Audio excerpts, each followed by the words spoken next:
In this episode, we're talking with behavioural economist Evan Lucas, and we're going to explore how human behaviour drives property markets. In particular, we want to know how we've adapted in the 5 years since the pandemic, and in what ways have we gone back to normal and what changes have stuck. And how we view property across the generations and our attitudes towards those in different cohorts. Is this helpful when considering solutions to a housing crisis? And we're also going to discuss the concept of value, as we know that Evan's been doing some thinking in this space. Welcome to The Elephant in the Room. This is the podcast where we love to talk about the big things in property that never usually get talked about. I'm Veronica Morgan, real estate agent, buyer's agent and buyer's agent mentor, co-host of Foxtel's Location Australia, author of Auction Ready and co-host of Your First Home Buyer Guide. Hi, I'm Chris Bates, mortgage broker, currently ranked number 3 in the MPA Top 100 Mortgage Broker Awards. Before we get started, everything we talk about today is not personal advice, and we recommend you engage the services of a licensed and experienced professional. Our guest today is Evan Lucas, a leading voice at the intersection of money, economics and human behaviour. Passionate about making the complex simple, he helps individuals, corporates and nations make better financial decisions. And over the past 18 years, his expertise has taken him across the Netherlands, the UK and back here to Australia. Evan is also a familiar face. You might have seen him on the television, you know, that old-fashioned media. He's a regular black box in your room. That's it. He's a regular on ABC's News Brekkie, a Sunrise, a Today Show, The Project, Sky News. He's also had several stints on SBS's Insight, and as the co-host of Channel 10's The Brighter Side, he also hosts his own podcast, which he's just started, which I have listened to, Exchanges with Evan Lucas. And today he's here to take us on a journey of fresh insights, bold ideas, and a glimpse into the future of property consumers. We are definitely looking forward to this discussion. Evan, thank you for coming along. Thank you for having me. I'm a little bit worried with that sort of introduction there, Veronica, but this is going to be great. The stakes are high. You and I have been riffing on and off at Pippa events about basically all of the stuff you just talked about. And you're right, it is a bit of my passion. The last 5 years has been one of the most fundamentally amazing things in behavioural finance that I've ever seen. So we'll get into all that. Chris, good to see you, my friend. It's nice to be on your podcast. Mate, I feel like I'm on your podcast right now. You've done a bigger intro than me, but professional. It is going to be a good chat, and that's a nice shirt you're wearing, by the way. Best shirt I've seen on the podcast. But ultimately, let's talk about that obsession there, which you spoke about. And what do you think about the Australian obsession with property? Like, as someone who sort of studies behavioural economics, and just from the outsider, if you sort of landed in Australia and just, what do you think of it? I think that's the term obsession. I think is probably a good one, Chris, in terms of the way that we work. I mean, this is going to be a really broad, very, very, maybe I'm stretching the band a bit hard with this sort of analogy, but we are a nation of DIY. We love the DIY. We love the fact that we actually have the ability to change things. We pride ourselves on being outdoors. We pride ourselves in having, neighborhood communities in terms of how we operate. So what I would look at immediately with regards to that answer with the behavior is you look at a player like Bunnings, right? So Bunnings is a really fascinating roundabout way of saying we will actually now have it in our vernacular. Going to Bunnings and thinking about doing DIY is actually, part of culture in this country. Why? Because you can then go out and get what you need for your property and do it yourself. You take great pride in it. Property is also the only investable asset out there that you can actually physically change yourself, right? If you look at something like a business, you can be CEO, but it's more likely than not you're going to have shareholders and a board. They're going to get in the way. If you look at, government bonds, et cetera, that's controlled by the government and it's only basically through issuance, et cetera, et cetera. So that's why all of that together, coupled with the culture that we have, property is an obsession in this country. It's been part of an obsession pretty much in the post-Second World War basis, but you would argue even before that, if you look at what was going on during the gold rush, it wasn't just getting the gold, it was about getting the land. And if you look through the 1850s and through to about the 1890s, land grab, let's call it probably what it needs to be called, land grab was becoming, inverted commas at the time, an obsession for, settlers in terms of where it is. So it is ingrained in our behavior. It's ingrained in our thinking. And today, even though you might hear Gen Zers, and those of you listening Gen Zers out there, you might say you're not going to get into property, but you're at an age where that's a hard thing to basically be a fact, because time will catch you. It will catch you. It will be there that all of a sudden you will want the ability to control your destiny and therefore control the shelter that you live in. But it's a funny point you make there, to be honest, because I remember back, 5 years, the share society, right? I'm never going to own, Eric talk about Bunnings, I'm not going to own a lawnmower. I'll get it on the local share lawnmower that I'll share. I'll never own a house. I'll just use Airbnb. And that sort of, there was that, proliferation of share economy.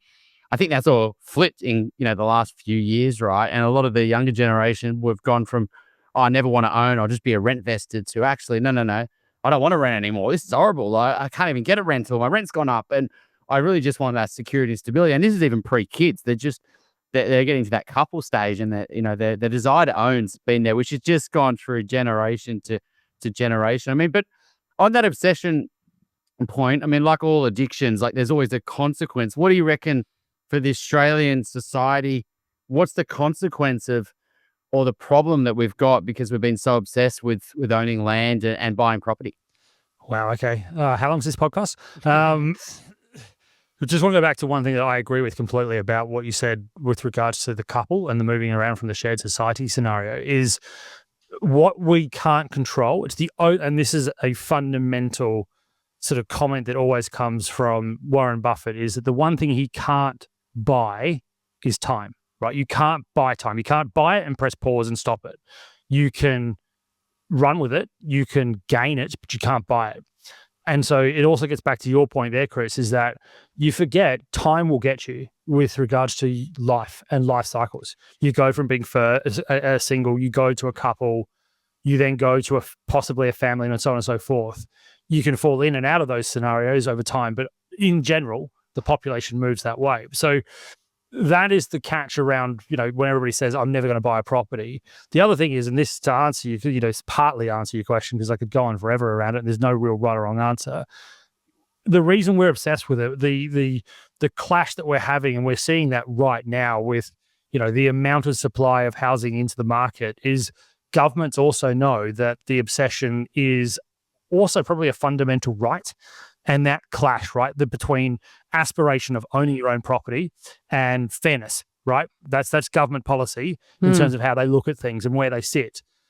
It's also then going from I will never get it to the aspiration of I want it, and how that also starts to play into it. You then have people that vote, and we're about to come up to elections. We're recording this just before an election is going to be called. You can see the policies, designs of all colours and shapes and sizes of political parties to affect that behaviour. The behaviour that goes, I want to own my own home. I want to control my own destiny. And then we get all these different things like first home owner scrapping of stamp duties, or, rent to build, or all of these new policies that just basically go into your question, Chris, is that the Australian culture and psyche is also built very much into what we want, and therefore it's built into what politicians will give us in the ability to get access to property. And there's an interesting pull there, isn't there? Because 11 million of us own property, right? And roughly every year, got about 160,000 that want to buy a property for the first time. And if you're going to look at how many people vote, and whether property prices have to come down far enough to give one cohort of 160,000 buyers to be able to get in, because then, the market will take on again, even if you brought down prices, so 1 year's worth of first home buyers could get in easily, or even double the amount, then the market will reset itself, and that's the economics of it, right? The demand will take off, and the prices, they'll go off again. You literally just quoted Newton economics. I mean, this is the catch with it in terms of, by all means. I mean, like, for instance, let's look at, I mean, it's state by state, I get that, but the 600,000, 700,000, wherever you happen to be in the country around the scrapping of the stamp duty for first homeowners, all it's doing is creating a bottleneck. right? It's just creating a demand attraction to a certain cohort of property that in the end, let's also be honest, blows out from what it's worth because of the demand. So a property that probably is fair value between $500,000 and 600,000 becomes a property value between 600 and 1,000 on the nose. You then lose those that can't go above it because they'll have to pay stamp duty, and those that are in the 600 to 650,000. So it's not in the behavior. It's just simple economics that you are creating bottlenecks because the supply side, and that's what you're also alluding to there, Veronica, is the biggest problem in terms of where we are. I mean, and I've listened to your guys' podcast over and over. I know you go on about it all the time, but the supply of property and how it's not the supply, it's how it's supplied. I think the language is different. And I think that's what we get lost here is how it's supplied is what's not meeting the mark. I mean, we've got an incredible amount of apartments that are coming onto the market over the next 5 years. But that's not what people want. People want the soil underneath the apartment. They want the land. And that gets back to Chris's question way back before, which is that our obsession with land is what it is. Detached houses, semi-detached houses, not apartments. And that's interesting too, because the Pain and Gain report, CoreLogic bring that out every quarter, and that came out a week or so ago. And that showed very clearly three key areas where the biggest losses were for the December 24 quarter. And you had something like 37% of Melbourne inner apartments sold at a loss in that quarter. There was something like 30% in Ryde, I think it was, and I think 22% in Parramatta. They were the top three. And there were other double-digit percentages across the country that are heavily populated with, reasonably newly built unit stock. And so the first-time resale of those properties is at a loss. And, I've got another podcast and an online course to help first home buyers learn the process of buying property, and we actively discourage them for going and buying that stuff for that exact reason, that they're going to elevate their chances of losing money, and that's not a good first step on the property ladder. So it's not only do they not want it, but then that feeds into the fact that it's a bad investment and a bad first rung on the property ladder anyway. And so then a bad experience. And a bad experience. So that is key. Some of them don't even end up owning anything after that. Correct. So that's the other part of it is the experience, the burnt.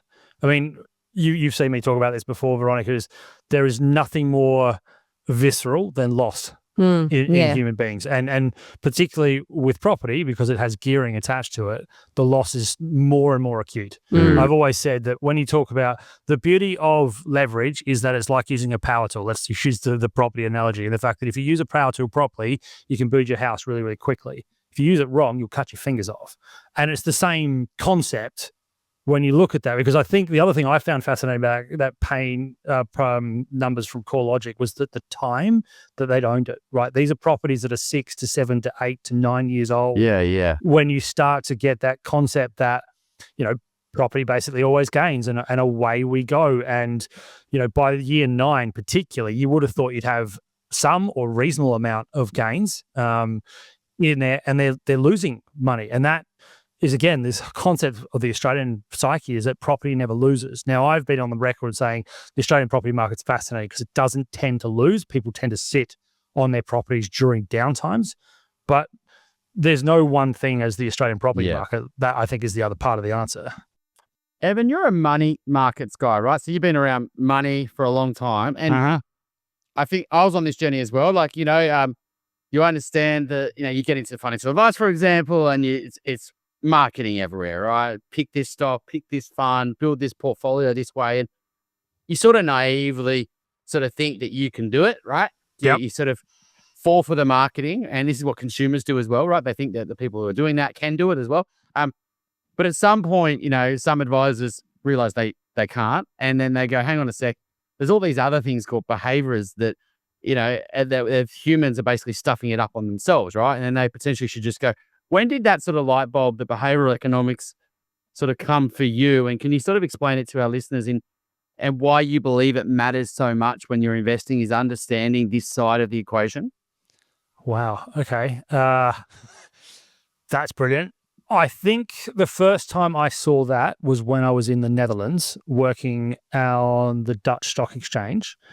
and I was working in sell-side research, as they refer to it, which is basically writing all those research reports that if you do work in it, you see it over and over. And the thing that caught my attention when I was doing that is that even with the guardrails of things like waterfall data and all of them, like the inputs that were going into the systems and into what was referred to as the key. So the actual projects that actually drove the numbers to sort of evaluate whatever it happened to be, that the bias of the analyst could still manipulate those numbers, right? So you could actually see that they would talk together. Now, admittedly, a lot of the time they were doing it in Dutch, so I would miss a lot of it, but I was getting a very decent gist of it because I then realized I'm listening and they just immediately click and speak in English. That they would basically confer about their view of a sector or their view about, Dutch housing or German manufacturing or French aerospace material, as an example. And they'd go, we think because of X, Y, Z, so the behaviours that are going on in the French economy or the behaviours that are going on in the Dutch economy or what we're seeing in Europe as a whole will drive X. Let's put that through our model. But they'd already made the selection, right? So what you were asking there, Chris, is that when that was like, okay, so hang on a minute. Realistically, we're just going to basically make a report that reflects our view rather than actually letting the data reflect the answer. And that's still today, even with AI and generative AI, that is still going to be the number one thing. I mean, people talk about AI in terms of the fact that AI and what it is. I mean, AI has been around for 30 plus years. Generative AI is obviously the thing that everybody's getting excited about, but it's still not necessarily full human intelligence. It's not actually forming thought. It's actually collating everything rapidly and giving you a collated, amazing, very clean answer, but it's not necessarily right. The difference is it's learning off us, right? So it's already taking our bias and just giving you the answer that you already wanted. So that's what it's amazing about at the moment. And so that was my light bulb moment, which would have been 2009, 10. And it's sort of been there since. And then have you sort of, that's probably from an analyst point of view, but then if you think about it from a individual investor's point of view, where do they, they have all the great intentions, right? I want to do something for my future. I want to invest. And then all of a sudden they try to outsmart the market and really they're self-sabotaging in the background because their human behaviors are destroying all their decisions, right? And they don't even know it. So when did that sort of light bulb come that, we're actually bad investors because we've got all these biases that basically inhibit us?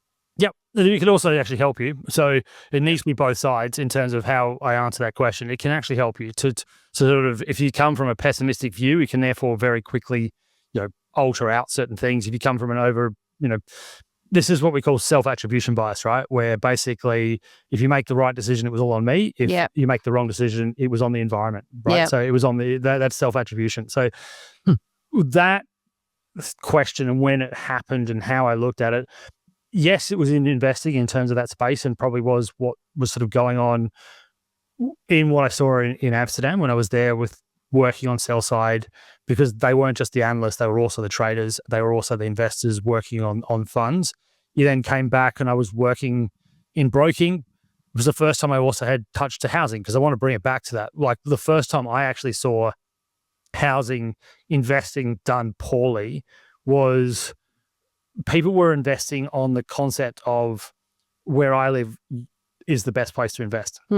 So home bias. Home bias is the one to highlight straight away, is that, the stat is fascinating. Domain had a really good report on it, I think in 2019. There's been a few before, but I remember seeing it in about 2012 to 2014 where a lot of people that I was living around that were investing in property were buying where they either grew up, where they lived, or where they had a home bias, as Veronica just pointed out. And that, led them to basically go, I live here, I know what it's like, I'm going to invest in that townhouse or that apartment or that new sort of, and away they go. And they are now it's spread out further. Veronica's just highlighted those that bought apartments in, the inverted commas up and coming, inverted commas prime real estate areas are the ones that are actually in real trouble because it wasn't done on pure analysis. It was done on feeling. That's probably the term. The thing is, though, we're not a particularly financially illiterate country, which makes us susceptible to being bullshitted, by quite easily. By people in the industry who are very good at packaging up these lovely little solutions for you. And developers have been fantastic at this for many, many years. There's a lot in the buyer's agent space now that are delivering lovely packaged up solutions. And in fact, it's funny because you talk about home bias. The opposite of that can be equally challenging, and there can be other biases that play into that. So let me give you a scenario, and perhaps you can unpick it and share with us all the biases that are coming into play. So recently, I've just been doing a bit of research into the way borderless buyers agents operate and the bigger operations, right? Yeah. And I've been reading, the success stories, if you want to call it that, as they're claimed. A lot of them in social media, on people's websites, all the rest of it. I've had these great successes with these clients, and some of them are people that, so I go and see one of these buyers agents, and maybe I've got borrowing capacity, maybe $1.5 million. And they say, you don't need to pay that. You don't need to pay that. We can get you a great asset in an up and coming booming city for 600,000, 700,000. And maybe they buy in Toowoomba or Perth or somewhere like that. That's already so they're actually buying in Australia. They're not buying overseas for you. Yeah, see, in Australia. A few years back, they were trying to buy in America. Yeah, exactly. Yeah. And so we'll get you in one of these growth areas. You want to get in on this growth. It's got heaps to go, blah, blah, blah. And I'm going to get you an off-market asset, and I'm going to get you something that hasn't hit the market. And then bang, you offered something that you're told, look, I've got a line of clients, I've got a waiting list, and I'm offering this to you. You've got a small, short period of time to take advantage of it. Otherwise, I'm going to give it to the next person in the queue. Would you like it or don't you want it? They buy it. Then 6 months, maybe 12 months later, in a rising market, they get a valuation and instant equity uplift. They feel fantastic. This investing game, it's a hoot. It's so easy. I don't understand why more people don't do it. And the buyer's agent comes back to them and says, I know you think I'm great. I've done a great job for you. And look how much equity you've got. And we left some fuel in the tank, so you can go again if you want. So the buyer then says, yeah, yippee, get me on the gravy train. They go and buy again, buy another similar type of property in a similar type, circumstances. And this cycle continues basically until all their borrowing capacity is chewed up. And they bought a number. Look, I've heard of people with multiple millions buying, many, many properties in, say, a 2-3 year period. Now, the merry-go-round's got to stop at some point. But townhouses, I can hear exactly what they are. They are ethically challenged. They are going to be probably that the buyer's agent might have actually been attached to the construction agency as well. There's lots going on, but in terms of the consumer, I'm sort of picking up, and I'm not a behavioural economist, but I read a lot of this stuff and I'm fascinated by this stuff. So for you who in that space, what sort of behavioural biases are you sort of hearing that are in play and actually undermining the individual who is buying these properties, their ability to make good decisions? So you said through there that, the buyer's agent comes back to you that says, I've got all these people online. I've got all this sort of material behind it. So it creates a sense of urgency. So urgency is certainly part of it. It also suggests in there that everyone's doing it, right? So you said, I think you said something along the lines that basically, everybody's trying to get into this property. You should get into it now, blah, blah, blah. This is what we refer to as the colloquial term is hurting. I'm going to use the Warren Buffett quote again, getting back to Chris's point about my background in working in markets. But one of his most poignant quotes ever is one of the most corrosive, disastrous 5 words in investing is everyone's doing it, so should I. Right. And so property is not immune from that comment in terms of, and I probably slightly misquoted him, but you get what I mean in terms of where it is. It's exactly the same. And so another part of it is that urgency creates reaction. So it is very natural for a human being to see urgency as opportunity rather than risk and to jump on it. Right. Yep. And that, you are being presented with these very glossy numbers, this very, very good return, this opportunity to make, high amounts of money. And then you also have things like confirmation bias. conformity bias, all of these other sort of human traits that come with it. I mean, this is just a property idea of things like GameStop, which for those of you out there who can remember 2021, when this fairly run-of-the-mill American company that is basically the equivalent of our EB Games was being bid through the roof of absolutely no fundamental reason, but because of a Reddit group that was trying to outdo a hedge fund. And that all got lost in the media hype and all the confirmation, all of the attention that was being put onto it. This is exactly the same. It is also, it's marketing 101, right? Create urgency. Marketing is absolutely key to this, is that if you create urgency, you create a thirst, a want, a need immediately. You create, it is also basically a sort of a buy before you buy, you do. So again, one of the more fundamental things that also is quite fascinating with this is that this also goes not just behavior, it goes physiologically. So if you look at shoppers, let's use shoppers as a great example here. You get a dopamine hit from buying, right? So shoppers and you definitely get a dopamine hit from buying a property, right? The surge, the rush, the excitement that comes with signing that piece of paper, knowing you've got this asset, but also the money that comes with it, et cetera, et cetera. The dopamine hit doesn't actually come from the purchase, like the day you sign, it's the anticipation.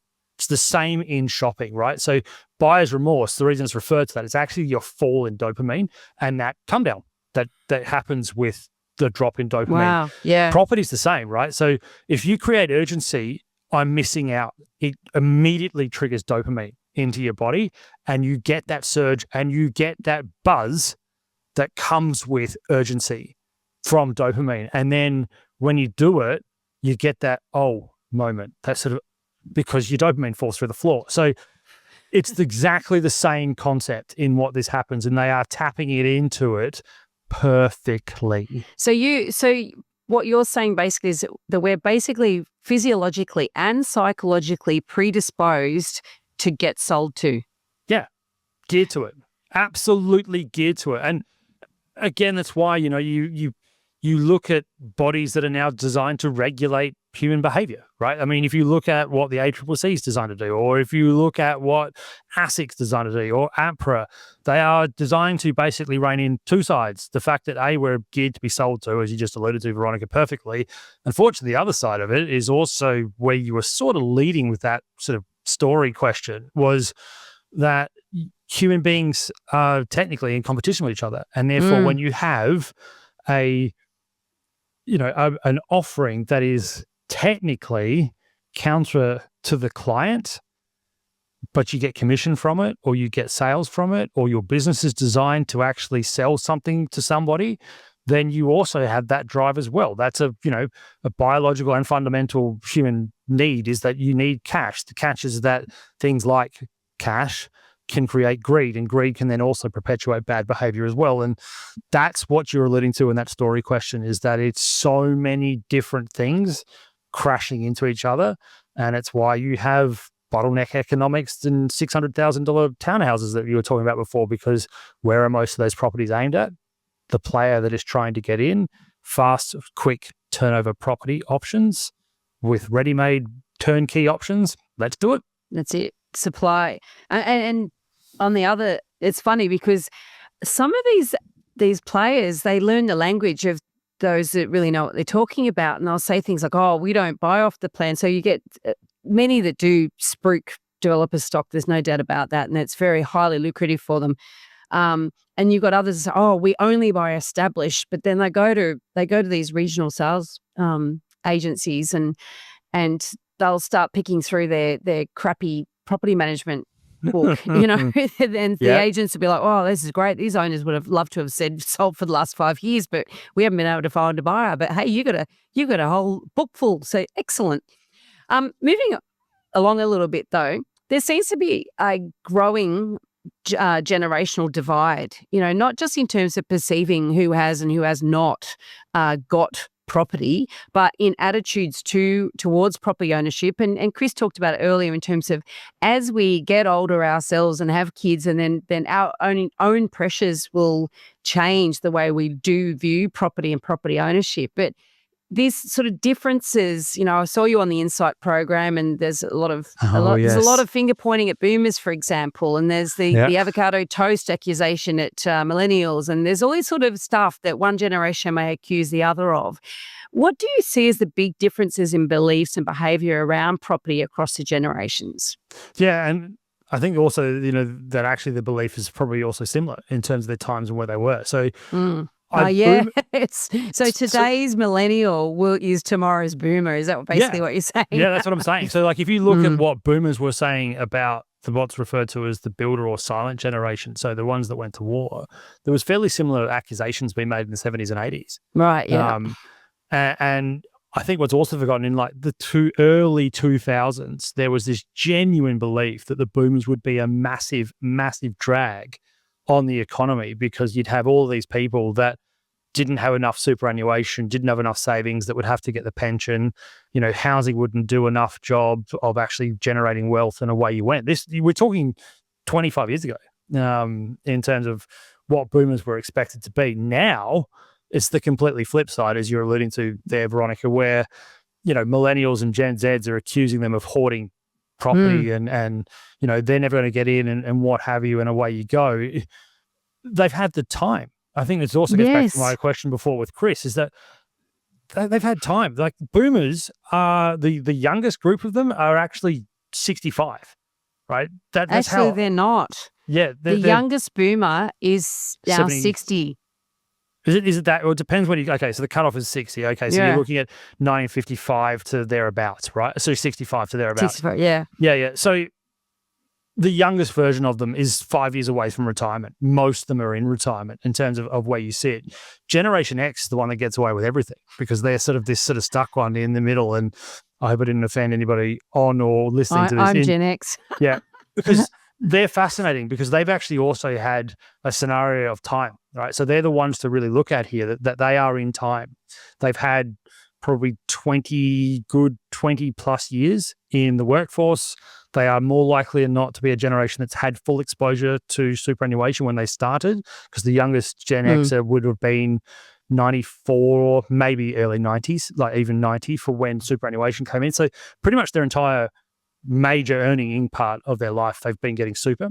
And they still had property prices in the 90s that were pretty low. So they've been the ones to accumulate.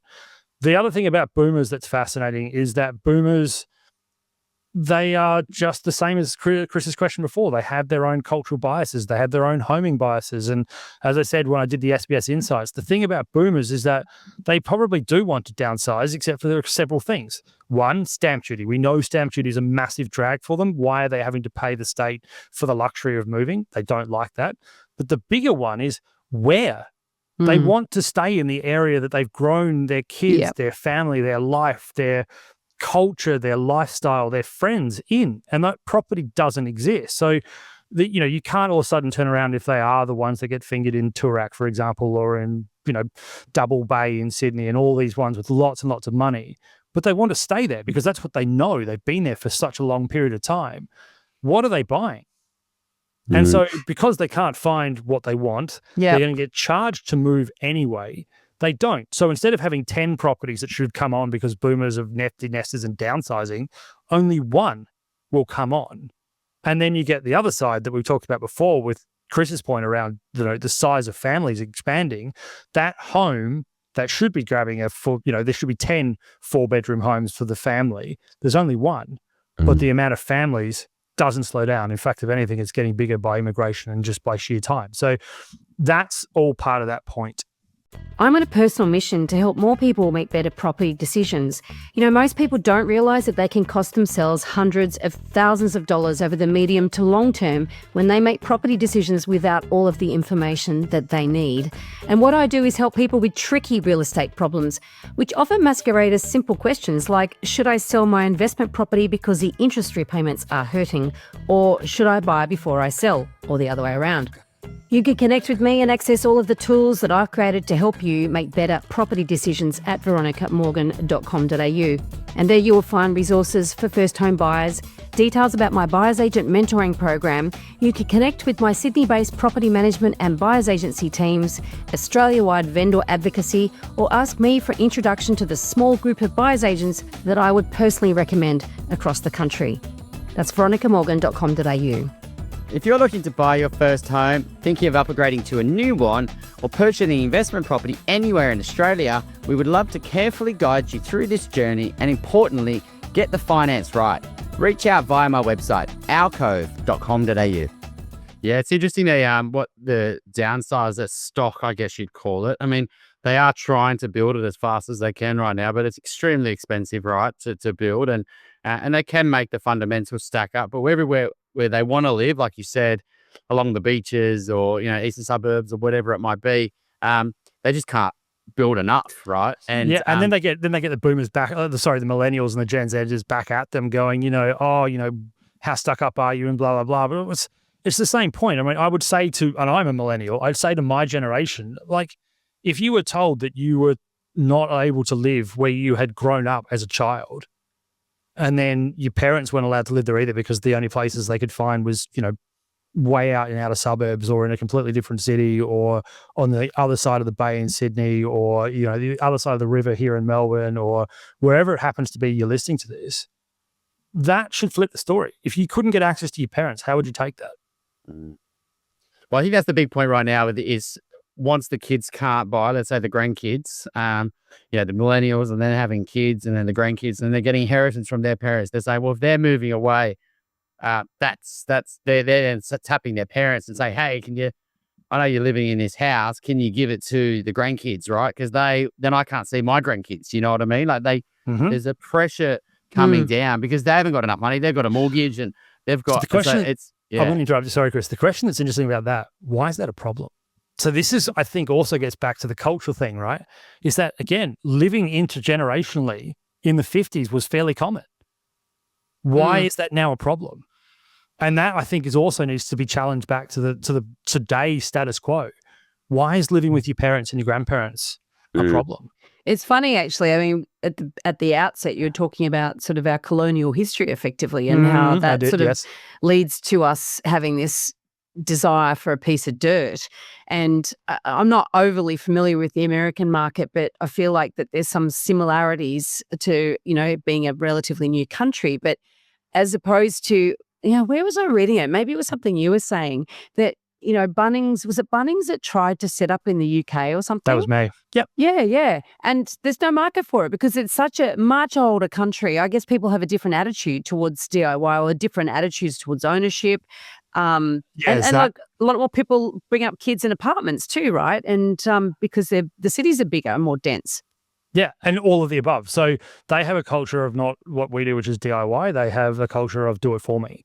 And, the Bunnings concept, admittedly, the way they got into the UK was probably not the greatest, but overall, they were expecting that, we are a colonial, European colony, have fairly high ties.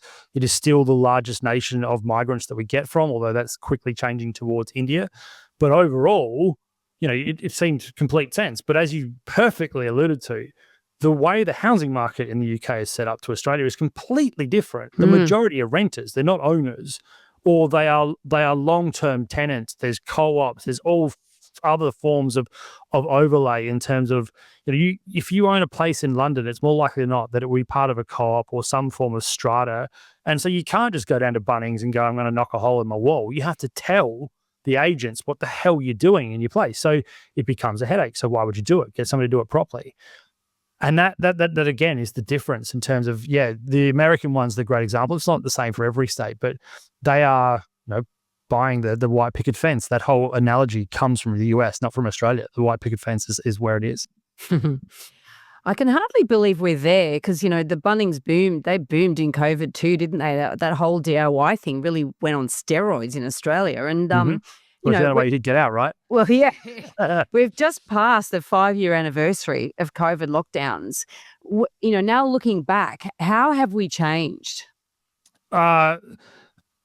The interesting thing that we have changed about is our ability to adapt. So if you had have asked somebody about their adaptability pre-COVID, they probably wouldn't have agreed with what we've done. So we have done this. I mean, the ability to actually work from home quite rapidly has been a fascinating change that is structurally here, despite the fact that, possibly the opposition and incoming government wants to force, public workers back to there, and some employers do. This is a fundamental thing that's there. Productivity proves that it actually works too, in terms of having hybrid living.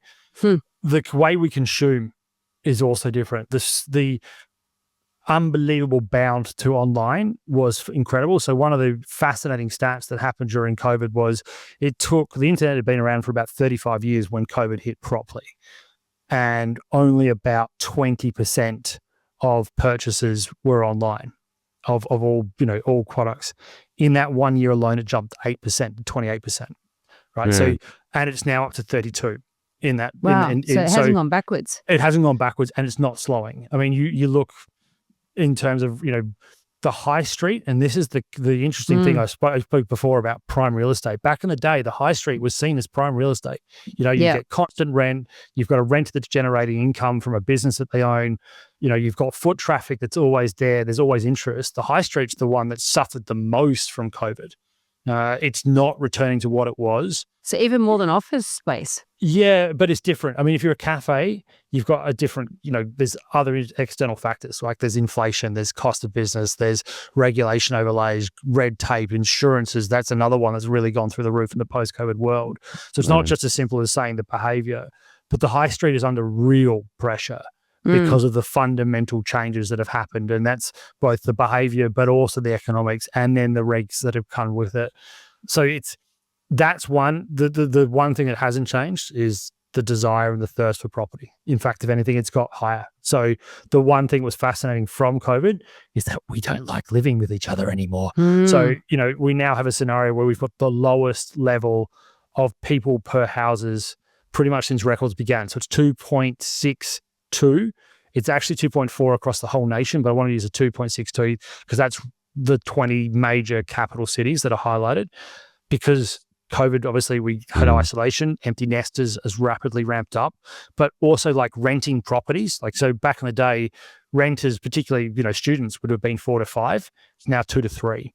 Wow. And that isn't returning. It also puts pressure on the rental system. And why we had that is that not as many people are renting together as they once upon a time did. It's why I asked that question before about, is it a problem being intergenerational living? Yeah. Because that shouldn't be a problem, but psychologically and behaviourally, it clearly is. Because that change in average household size, I mean, didn't that add something like $1 million to our homes, our needed home, our required homes? It's like 1 million new homes that we need to actually keep up with that, and that's that will change because just by pure force, because people aren't finding homes, right? So it's going back the other way, right? Yeah, it's going to go back the other way because of pure force of the fact that there isn't enough property for us to keep living with such a low level density in our housing. Evan, you obviously got your finger on a pulse of lots of different things, but leaving the cities was a huge thing in COVID, right? Let's just run away to the regions, get that tree change, sea change. Like, I've always wanted to do it. Properties are cheap. I'm going to go. I'll be able to get remote work for the rest of my life. Things have changed, right? 5 years on, there's a pressure to return back to the office.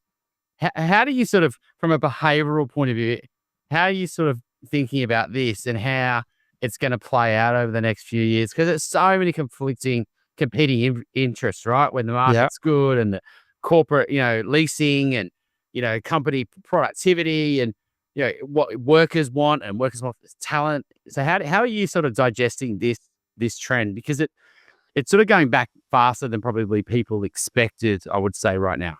What's been seen with that position, Chris, that's fascinating around the drive to the regions. Like, look right now with what has just been announced by the opposition around the changes to the fuel excise tax, right? So the move to the regions during COVID made absolutely 100% sense, like just complete sense in terms of where it is.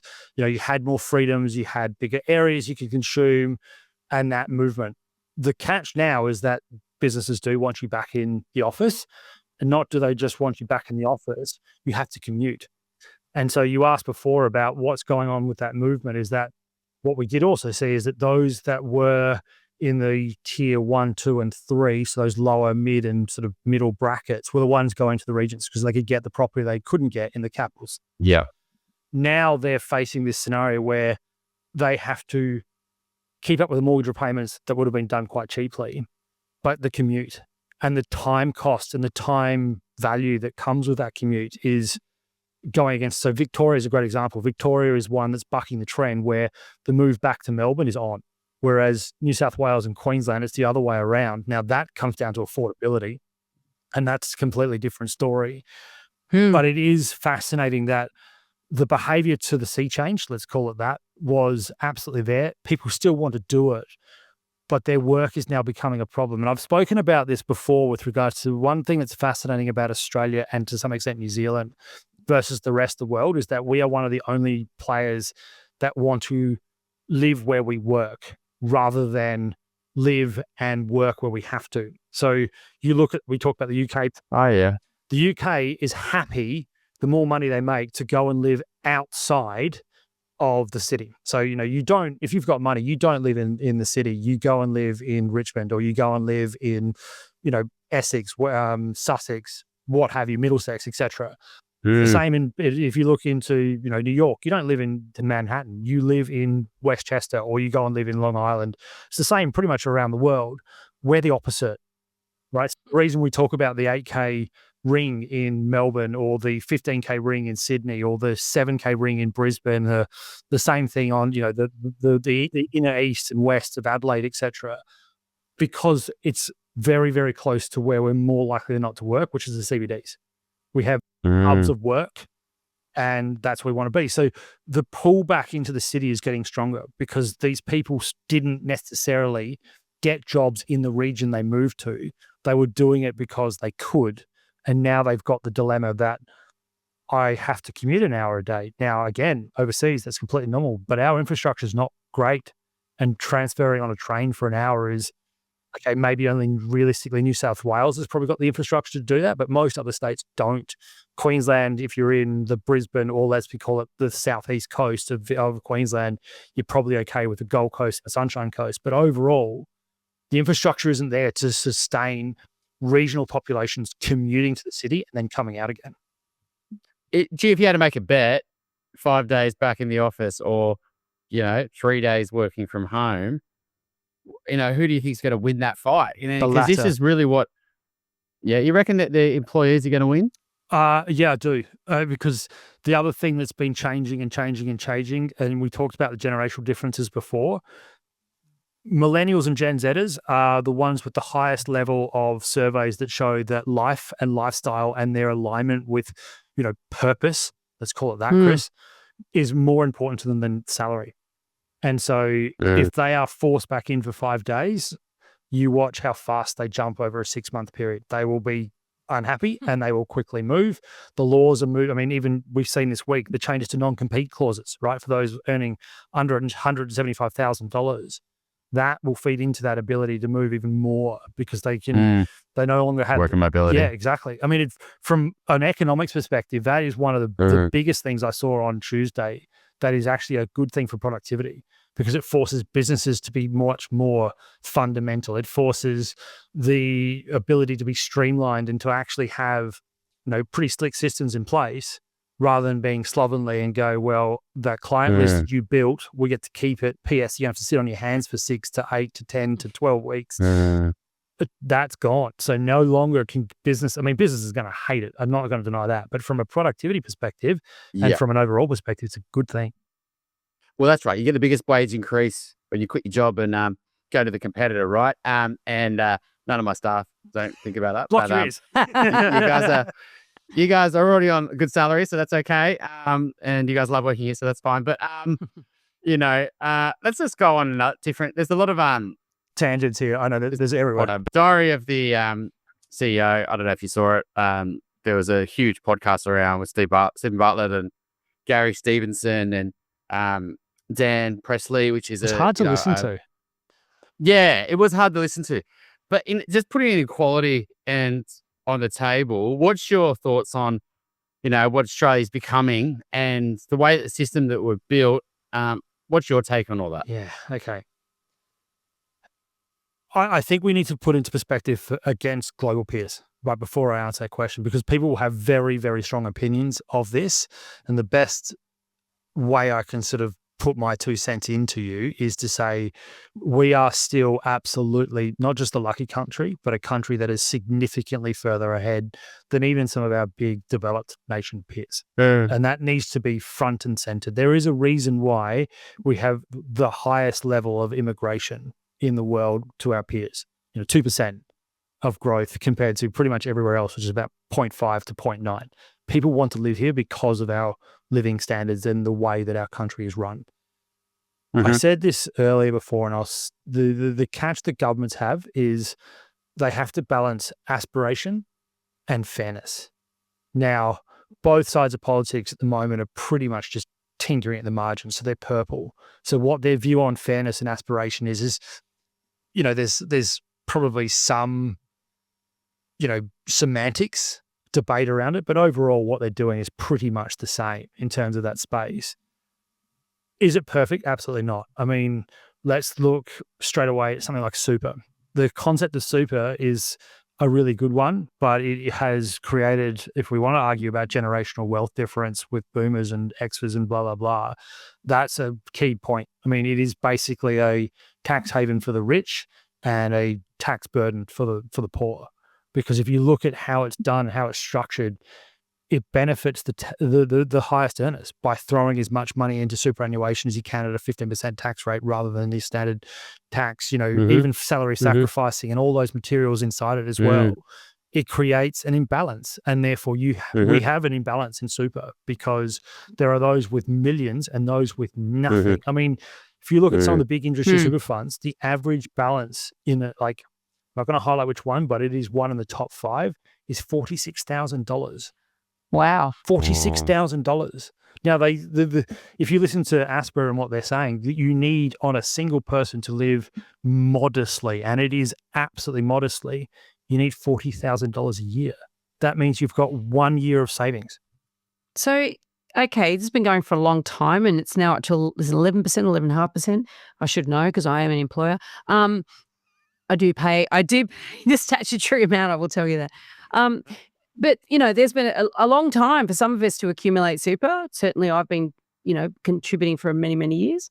In COVID, one of the things that was able to happen was that people were able to access some of their super if they needed to. And without any real guardrails around that, it's what they spent it on was a bit alarming in some cases, and some possibly did use it to keep afloat. I'm sure there were those people that did use it in the way it was designed to be given access. And now you're talking about first home buyers being given the opportunity to access their super.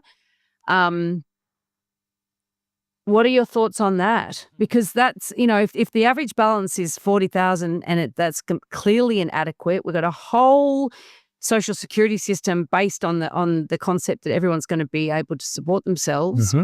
And also if we've got home ownership declining and getting into retirement without owning a home, that does contribute to higher. Yeah, it's becoming more and more probable. I mean, back in the day, the other thing about that $40,000 that I said before, that assumes that you've paid your house off at retirement. Right. Yeah. Okay. So that needs to also be factored into that point, is that more and more people now are not paid off their homes by retirement, are having to work longer because they're not clear of their mortgage. So you and I had this debate at the Pippa conference in Sydney around what it is. What scares me about it is that once it's out of super, it never gets back. It also comes back to Chris's point about time and expanding from being a single to a couple to, so that 50. But also time and the magic of compounding. Yeah. So so we'll come back to that because you missed that in super. But it's also that 50 grand that you might use as a deposit for a house. When that house is up for sale, you're not putting the 50 grand back in super. You're going to be using the deposit for the next property from the profits or the capital you've gained out of that, and so on and so forth. Now, some would argue that's going to be better for you and what have you, because you can start building your wealth through housing. Housing, the catch with housing, it's not a liquid asset, right? It's a static asset that has capital appreciation, but it's not crystallized, and it's not giving you a personal home, is not giving you an income. It's not an investment property. It's your own personal home. And then it also gets back to what we've been discussing all the way through this. It's creating another bottleneck. It's giving people the ability to borrow and ability to therefore go to the, that tier 2 and tier 3 band that otherwise wouldn't have been there. So there's more demand, less supply, and all that material. Then it gets back to, as you said before, the compound problem as well, is that 50 grand over the life that it would have been in super can return as much as $480,000 in just that 50 grand alone, let alone all the other contributions that would have been happening to it. So I was talking to one of our Home Buyer Academy students. So he's a first home buyer, and he and his partner have saved up their deposit. They've been trying to get into the Melbourne market, and it's been quite tough for them. It's quite competitive in the first home buyer space at the minute. It is. And I asked him how he felt about it, and he said it scares the pants off him because they've worked hard to save that deposit and they are in a position to buy. He said it will pretty much force us to have to dip into our super to keep competitive. And I don't want it. Yeah. Exactly, to be competitive. And I don't want to dip into my super to be competitive. I've got myself into this situation now. It's actually putting pressure on me to really, really, really want to buy before the election, because I don't want to be in that situation where I'm forced to be competitive. And I hadn't thought of it like that before. And I was like, oh, that is an interesting angle. Yeah. And again, this is all the thinking. I mean, because somebody asked me also, like, has the interest rate cut in February stoked the market? I said, no. The market was already stoked by the probability that we were going to get interest rate cuts in 2025. And it's already priced in. Yeah, it's already happened. It happened back in September, October last year. You saw the jump when all of a sudden the language changed and the media and everybody else was confirming the bias that rates were going to happen this year. And we've seen one, and there's probably going to be some more.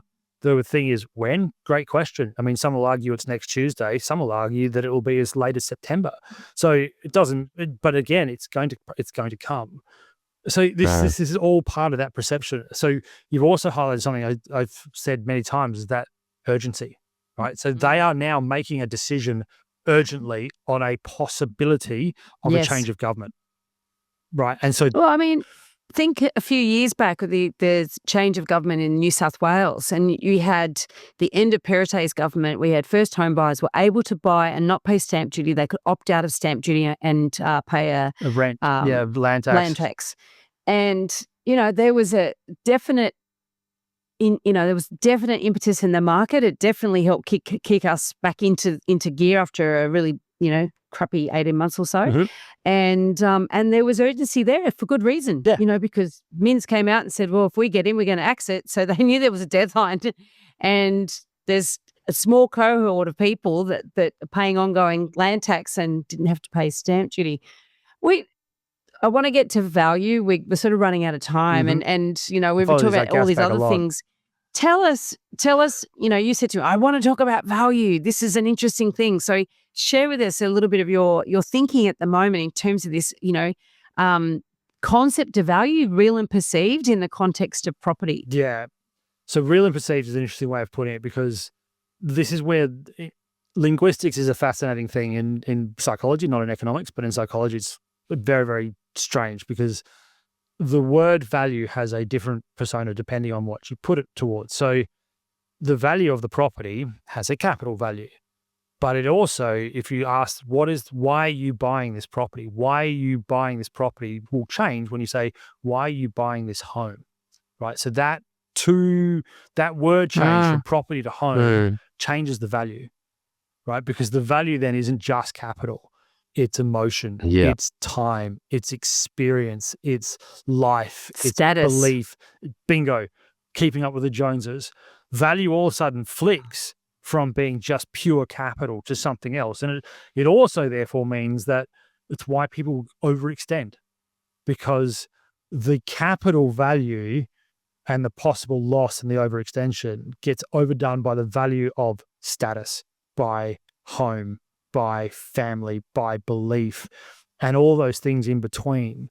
This is why, for me, property is fascinating, because it is not just about pure, utter capital, which all other asset classes, I would argue, is. It is about pure capital. The value that you get from owning a business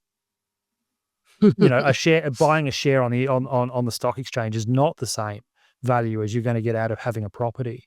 Or sorry, let me use the word again, a home. And that's the difference, is that's where everything else can get in the way. Now, do want to say this very clearly. That actually can sometimes be the right answer. I'm sort of, the way I'm saying it, it sounds like it's wrong. It's not, right? It is not wrong. If you're okay to give up capital gains, but for the next 20 years, the experience and the lifestyle that you can afford to pay off, I want to put that in there very clearly, that you can afford to deal with, maybe not get the capital return that you could have got if you went to an up and coming suburb or an up and coming area, can offset that, because you don't get time back. You only live once, all that kind of YOLO rubbish. The value can actually be offset. So it isn't just, trade-offs. It isn't just this whole idea that, be very, very careful of value around ethics, or value around experience, or value around family, or keeping up with the Joneses. They can be good things. You've just got to be aware of them. I think with that, though, this is a nuance to that, because value, if lots of other people have the same emotional response around that particular type of property, for example, that value does get baked into the price and actually contributes to capital growth. Yeah. So there are certain times when, and that's what we look for. We look for properties that, that buyers respond to in more, more than others, and because it does tap into, and that's why you got the best street thing, right? That people will pay a premium to live in that best street because of that emotion. Right? Sorry? Yeah, of course. Why does the block work? Because all of a sudden there's this aspirational, beautifully built. No, I want to be in television showing how much money I've got. Yeah. All of the above, right? So, it's all part of it. Look at the the renovated house, the effort, the time, and all that material that we put into it is because there's emotion to it. There's a belief to it. I'm renovating my house not because I'm going to sell it, but because I want to live in that renovated time and effort and money capital that I've put into it, because the value to me long term is there. It's why those programs are so attractive. I mean, that's why your program with location, Veronica, was so visceral to people, because they could see and feel the value of not just the capital side, but the experience and the lifestyle they could have got from being in a location like that. Yeah, and in that home, in many cases too, it's quite fascinating, that perception of value, and we certainly take clients through that. We talk about the subjective aspects to setting your price limit and the objective one. So the objective is relatively easy. The subjective are a lot harder. And what I see, talk about behavioural economics, you see people at auction that haven't really properly thought that through. And so then they're under the pressure or the fear of loss. And you can absolutely see all of that just crowding in and taking over their judgment when they're under pressure, because all of those things do count. And there's a lot of this talk around property that you've got to take the emotion out. I think you've got to embrace the emotion, understand the emotion, and then put a value on that, on how important that is to you. And that helps harness that and not make foolish decisions in the heat of the moment. Yeah, it also puts time into consideration, right? So it basically says, because you forget, if you're buying a property, 10 years is a minimum, an absolute minimum, right? In terms of how you're thinking of what you're owning it for. If you can get the value instantly from the lifestyle or from that sort of emotion that you're alluding to, Veronica, it will offset the first 3 years in particular of the capital impact that it will have on your life. Yeah, absolutely. And, we do see, I've met plenty of people over the years who actually have bought and they've overridden that emotional response because they've thought, no, I have to make a sensible decision. And so sometimes I've met many people over the years that have bought something that they've never liked. They've never liked living in it. It was cheap. Yeah, it made sense. And it's got under their skin, and they don't keep it for 10 years. They don't enjoy living in it. They do trade out of it, and they incur all those additional costs. So it does happen when people try to override their emotions and they end up with a suboptimal, experience and a suboptimal property for them. Hey, Evan, do you have a property dumbo for us? Yep. I'm going to say myself. Good. Yes, I love it when someone brings their own. Yeah. So my property dumbo, what we did was that we lost sight of what we were doing. So we originally went into a property that we bought because what we originally were doing it for was an investment. But then we got the realization that actually we've been talking about generational wealth transfer and all that kind of material, is that actually we could get the girls this property and we can pay it off, and slowly but surely over time we'll be able to give it to them. And then that emotion took over the actual analytics that we'd been doing. So the properties that we were looking at for an investment in the areas that we knew were going to grow got sort of pushed to one side, and this emotion of the girls could be here, right? The girls could live here. And that overrode our decision making. And as you've heard, I've been working in markets for 18 years. I've been working in this space for that same period of time. I have made mistakes, but small mistakes with regards to it. But we lost perspective of what we were doing. So the dumbo was me. And the reason I want to highlight that is that everyone is perceptible to it. Everyone. Yep. So can you give us an example of thanks for using yourself as well, because it's always better, self-analyzing yourself. But and you're right, everyone does it. Myself, Veronica, absolutely included, and everybody.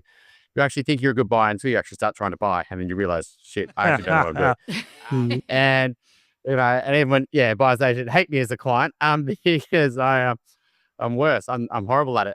But what was the result? Like, we're out of it. What was the So you sold it. So this is the other thing that we were talking about before with loss, is that one of the things that I am very strong on is keeping your lemons is actually one of the worst things you can do. So crystallizing a loss is actually more beneficial in the long term than trying to get back to zero.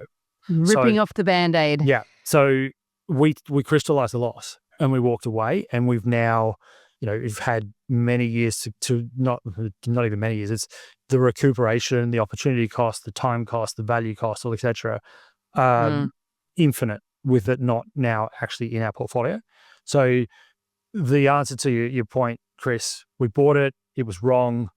We worked out very quickly it was wrong, and we ripped the Band-Aid off and sold the lemon.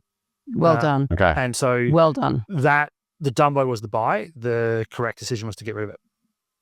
And it was definitely a lemon. It hasn't bounced back and gone, oh God. Oh, look, maybe it might be, sort of possibly 5 figures bounce, but we're not talking 6 figures or anywhere. No, and we're talking low 5-figure bounce, maybe. Yeah. If you're lucky. Don't even look at cool. it. Correct. Right. So, I mean, here's another dumbo for you, is that everyone loves to compare themselves to it, right? To each other. And so we do that all the time. And there was some properties that we've sold in the past that we were getting frustrated by 4-figure differences for, properties that were like, it doesn't matter, but you'll dwell on it. You will absolutely dwell on it. It's 4 figures, right? In properties is cents, right? Yes. But, everybody has that same feeling. That's absolutely love it. What a good chat, Evan. I think we could definitely get you back, mate. I really appreciate all your time. And thank you for having me, guys. It's been fantastic. Great chatting. If you have a question that you'd like us to answer in an upcoming Q&A episode, you can send us a voicemail or written question via the website, theelephantintheroom.com.au, or you can email us directly at questions@theelephantintheroom.com.au. If you like what you're hearing, please share this episode with others you feel would benefit. And while you're at it, why not leave us an iTunes review? 5 stars would be great. I know that sounds a bit cringy, but we have it on good authority that every review helps make it easier for other people to find out about us and hear what our amazing guests have to say.